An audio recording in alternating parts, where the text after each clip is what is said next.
the folks in the cities decided that everybody was going to be the same. We exist because of the farmers, and the farmers exist because of us. Hello there. You're listening to the Community Broadband Bits podcast from the Institute for Local Self-Reliance, and I'm Lisa Gonzalez. In rural Minnesota, a project is underway that will significantly improve access for people in the region. The project was originally intended to expand over Renville and Sibley counties, but over the past 3 years, it's evolved into a model we expect to see more of in the future, a fiber cooperative. Today, two guests join Chris to talk about the project. Mark Erickson, City Administrator of Winthrop, Minnesota, and Cindy Gerholtz, Vice Chair of the RS Fiber Co-op. The Fiber to the Farm project focuses on getting broadband to everyone because everyone in the area recognize it's a necessary utility.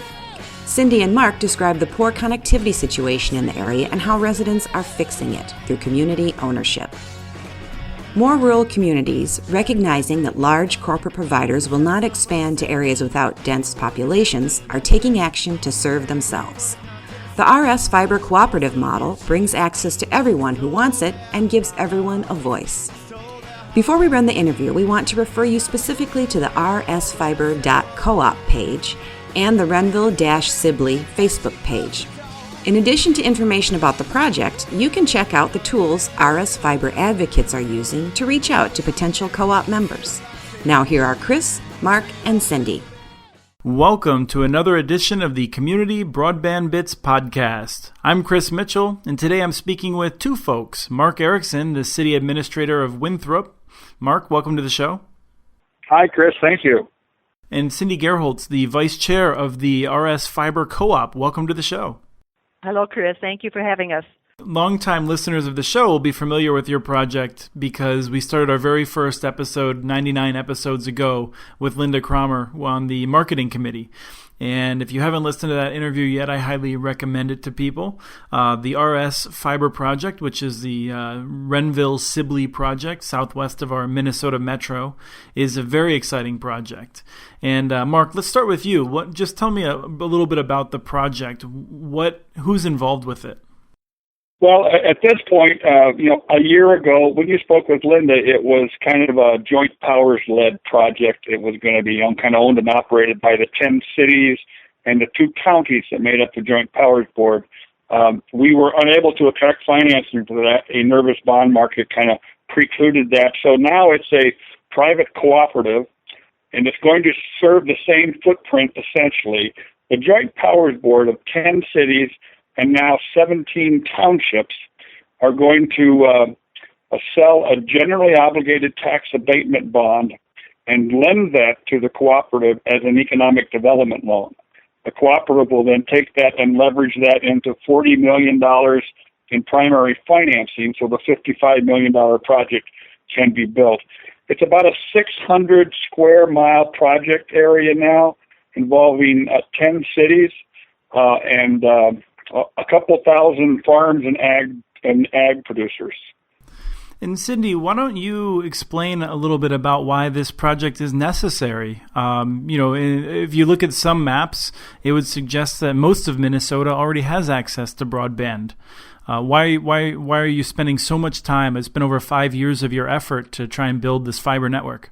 I live in the rural area. In the rural area, I'm actually an egg producer. I have 2 interests in the project: egg producer, along with the medical field. But working and speaking about the agricultural part of it, yes, we do have access to some internet. We do. However, the speeds out in the rural area, especially where I live, is at most like 1 megabyte or less. Now you compare that to the communities, like the towns, they're able to get DSL for 5, 6, 7, 8, 10. One of the big providers that a lot of folks were using, it was come out of the Mankato area, they closed up their shop in this area in February, which left those folks high and dry. So they have now moved on to other carriers, and again, still we're below that 1.5 megabyte area, and we're paying a lot of money for that 1.5. So this project is very exciting to me and my neighbors because we're looking at getting 50 megabyte of speed, which is reliable up and down for close to, if not less than, what we're paying to get a 1 meg. Now, one of the things that I've long loved about this project and is that the commitment of so many people involved with it to make sure that everyone was served. What's the difference between building a network that would just serve in the town centers versus serving the larger region? From a business plan perspective, it's much easier to build a fiber to the home network in these cities because it's around $2,500 per pass to build that network, and you can cash flow that relatively easily.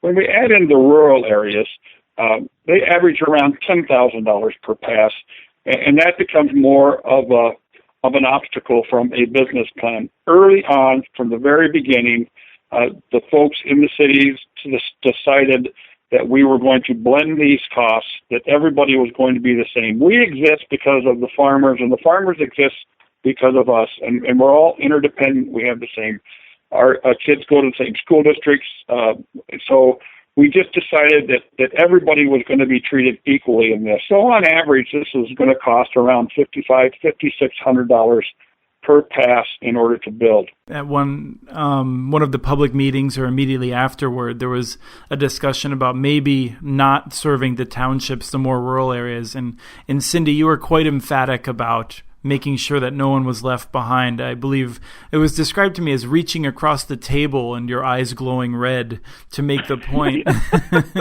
Yeah, she did that. She did that to me, Chris. She actually almost came across the table at me and said, "That's not going to happen." So. Well, and again, the reason why is because I'm certainly listening to this presentation, and it sounds awesome. And I hear them talking about, the towns getting this great 50 megabyte or whatever it's going to be, this fiber optic system. It sounds great. And finally, I had to say, what about the rural? And there you go. That's why I've been on this project ever since, because it needs to, like Mark said, it needs to be all of us together. I work in the medical business and the agriculture business, and you're right. Our kids are in the same schools. We're going to the same doctors. We're going to the same nursing homes. This is a close-knit community. By that I mean the whole county area. We're working together. It's very farm-related, but we're also looking for, I guess one of the things I'm looking at, too, for this whole project is that hopefully it will expand companies and make invitations to companies to come to this area, which will then give, more jobs for our kids and keep our kids back at home, because we lose our kids. They go to college and they're gone. Cindy, can you tell us a little bit more about the co-op approach? Why does this make sense in terms of how to structure the project? A co-op lets you take ownership, lets your patrons become members of that co-op, of that product, of that service. So one of the selling points that I've had for folks in the rural area and the communities is that being that it is a co-op driven, you have to come to those meetings, and you have to speak up and say if things aren't going right in your area, because it's all about us. The service, the cost, the reliability, those are things that we can go to these meetings and question our board and get answers for. It's not a private business that's located down south. It's your neighbor. It's somebody it's on that board. So co-op to me is very strong. We hope to get dividends one day. That's a long ways down the road. But more so in the front of it, we know by running a co-op, our costs will keep down because our money is going back into our co-op. So, Mark, I'll let you handle the financial part of it. Well, that's a good segue, Cindy. Thanks. A co-op approach, and it's a private business. A co-op is a private business. It's member-owned, member-driven. They focus not on making as much money they can, but as bringing as much benefit to their members as they can. And it came about this way. We know that we can't put together the financing, traditional bank financing, to build the entire thing. You just can't get terms from a private bank. So we've tried to figure out a way to have the cities and the townships make a down payment of sorts on the financing, and then have the cooperative borrow the rest. So we have some skin in the game from the cities and the townships, and we lend that money, and they leverage that. What it did over our first round of financing is it not only reduced the cost of our borrowing by $15 million, which is significant, it also allowed us to draw our interests, to draw the cash slower, so the interest that we pay on it is a lot less. So borrowed less money, pay less money in interest, plus we're going to access some guaranteed loan programs from the federal government. So these are loans, these are not gifts, and everything will be paid back. We will have some local equity from some banks in the area. So the cooperative approach allowed us to have not only a better financing model, I really think it allows us to have more of a buy-in from the whole project area. One of the things that's been amazing to me is watching over the many years that this project has been evolving, just how many public meetings there have been. Why don't we just go through the number of times that local boards and local governments, the townships, have had to make decisions? I know where you're going. We made presentations in over 100 public meetings. Then there were private meetings besides that. Our Joint Powers Board has met probably 30 or 40 times. We have vetted this thing publicly. We've talked about all the negatives. We've looked at all the warts and talked about all the bad things that could happen. And finally, about a month ago, one person stood up and said, you guys have been telling us what can go wrong with this. What can go right with this? What's the upside? What's the benefit? Can it make money? Yes, it can. Will it bring benefit to folks? Well, we've talked about that with them. And yes, it changes the way people live, work, and play. So through that process of being very, very public, we have educated a lot of people. The Fiber to the Home Council's Fiber Primer has been very influential, I think, in that, because it lays out what the opportunity is for fiber to the home. And by the way, I hope your listeners know that this is really a fiber to the farm project, a fiber to the farm and fiber to the home. Right. The rural folks, they were kind of like brought to the table abruptly, if I could say, because at first it was a commissioner's decision, and that happened way back in October here, I guess a year and a half ago. By the commissioners, I think you mean the county at first was representing the interests of all of the townships, and then I think made some decisions that very frustrated the townships, and the townships had to step up. Is that fair? The townships were there in favor of the project. The commissioners had to make a decision based on what they knew at that time. And in their eyes, they made the right decision. The next day, the co-op was formed because we had a lot of support from the townships. The numbers that were coming in from returns were strong in the township areas because they need it. So then we knew that we had to do something to keep the rural folks somehow to get hooked up with this infrastructure of this fiber optic.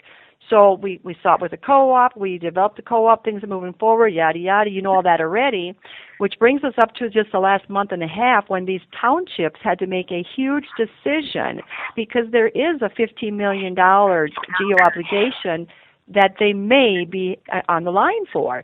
So they had a huge decision to make. So as Mark was saying a few minutes ago, we did spend a lot of time educating town folks and rural folks. Meetings were being held at township meetings. Attendance was amazing. When normally you would have just a few people come for question and answers, we're talking some meetings had 50 people at them because they wanted answers to the questions they had. And this team went out there and was tried to attend all the townships meetings so that they could and bring information to them. So the whole bottom line was these townships and the towns could make a good decision based on the good information they had in front of them. And so just to recap briefly, the county ultimately decided that it would pull out of the joint board, the Joint Powers Board, and then at that point you formed the co-op the very next day, and of the 21 townships that ultimately could join the Joint Powers Board, you had 17 join. That's pretty impressive. And now what happens is, and correct me if I'm wrong, but the $15 million of the bond is going to be split among all of the different members of the Joint Powers Board. They will each have to have information sessions to present to their local citizens what's going on with the project, and then they'll have to have a vote. And then the Joint Powers Board will ultimately have a vote. So there's still a lot more public process that's coming. We have to have a public hearing in each of the 27 entities that are a part of the Joint Powers Board, and they all have to have votes. And after they have votes, then the Joint Powers Board will vote whether to go ahead. So yes, there's a lot of oversight. And the other thing that we have discovered with the a cooperative approach is even if the Joint Powers Board and all the townships and cities decide they want to provide this $15 million loan to a cooperative, that doesn't mean it's going to happen. The rest of the business plan, these loan guarantees from the USDA and HUD, have to go through a fine-tooth comb. I mean, these business plans are going to be scrutinized and turned inside out, and we have to justify them. So there will be a lot of people deciding whether this makes sense to go forward. The good news is the first time around we had 56% of the homes in the area say they were interested in taking service. So we think there's a lot of support for it. Now, I'm curious, Cindy, if I can put you on the spot and just ask you, over the course of these 5 years, what are some of the things that have inspired you to keep working toward this future where your home would have this great access and everyone in the community would have this great access to the internet?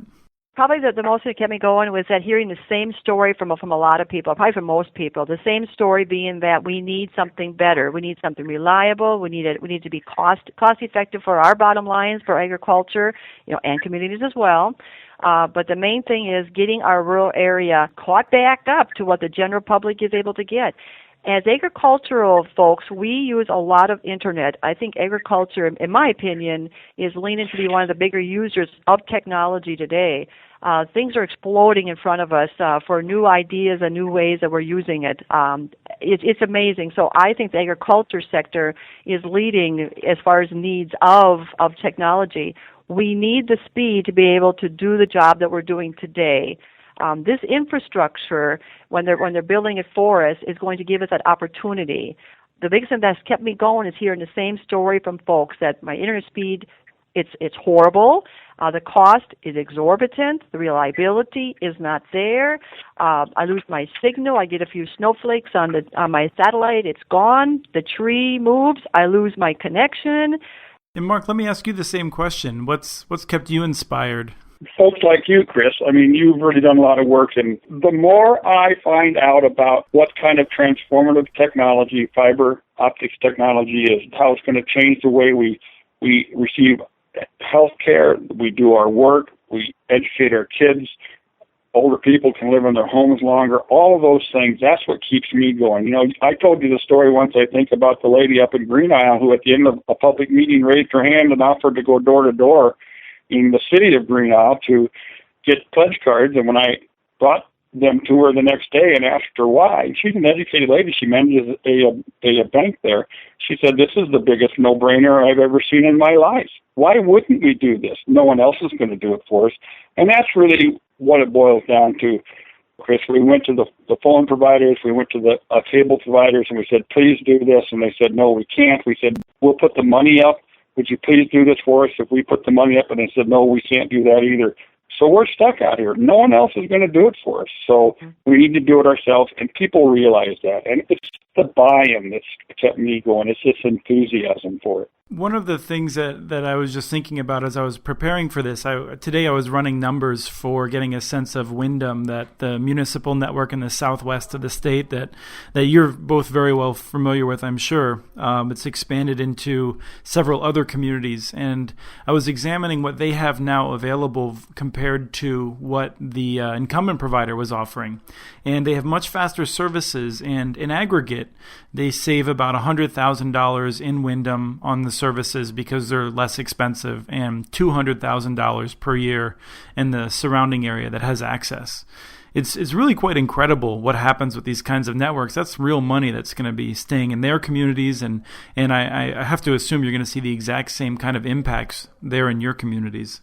None of the communities here have competition for video, except for satellite, which goes out in the bad weather, which we have on occasion, and you can't get your internet from it. So when you introduce competition into an area, you see prices plummet.